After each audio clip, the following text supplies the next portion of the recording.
On the day I was born, my grandmother wrapped me in a blanket made from the wool of her sheep.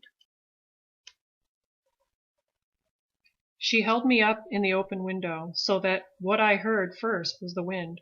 What I saw first were all the places to love, the valley, the river falling down over the rocks, the hilltop where the blueberries grew.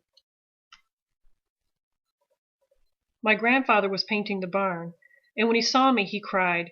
He carved my name, Eli, on a rafter besides his name, and grandmother's name, and the names of my papa and mama.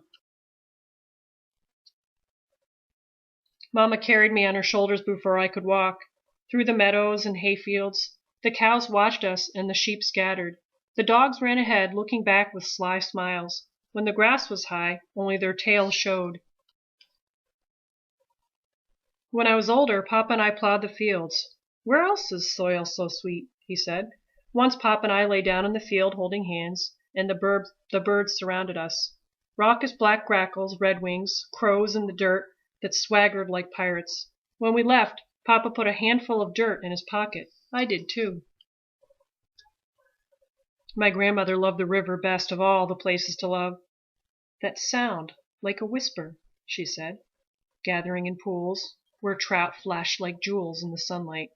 Grandmother sailed little bark boats down river to me with messages. "I love you, Eli," one said. We jumped from rock to rock to rock, across the river to where the woods began, where bunchberry grew under the pine needle path and trillium bloomed. Under the beech tree was a soft, rounded bed where a deer had slept. The bed was warm when I touched it.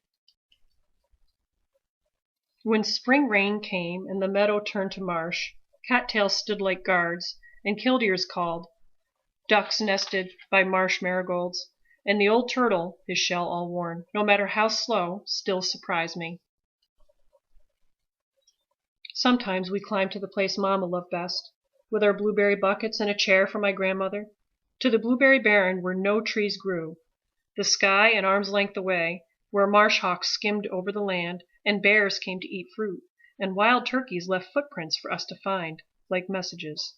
"Where else," said my Mama, "can I see the sun rise on one side and the sun set on the other?" My grandfather's barn is sweet-smelling and dark and cool. Leather harnesses hang like paintings against old wood, and hay dust floats like gold in the air. Grandfather once lived in the city, and once he lived by the sea, but the barn is the place he loves most.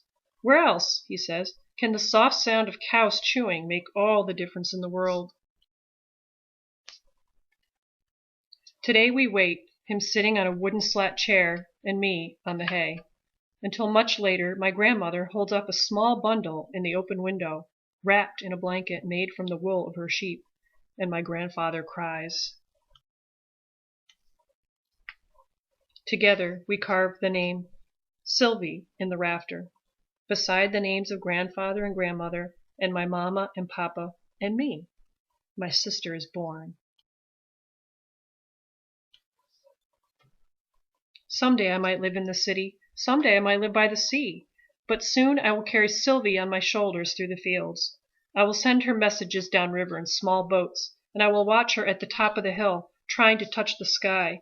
I will show her my favorite place, the marsh, where ducklings follow their mother like tiny tumbles of leaves. All the places to love are here, I'll tell her, no matter where you may live. "Where else?" I will say. "Does an old turtle crossing the path make all the difference in the world?"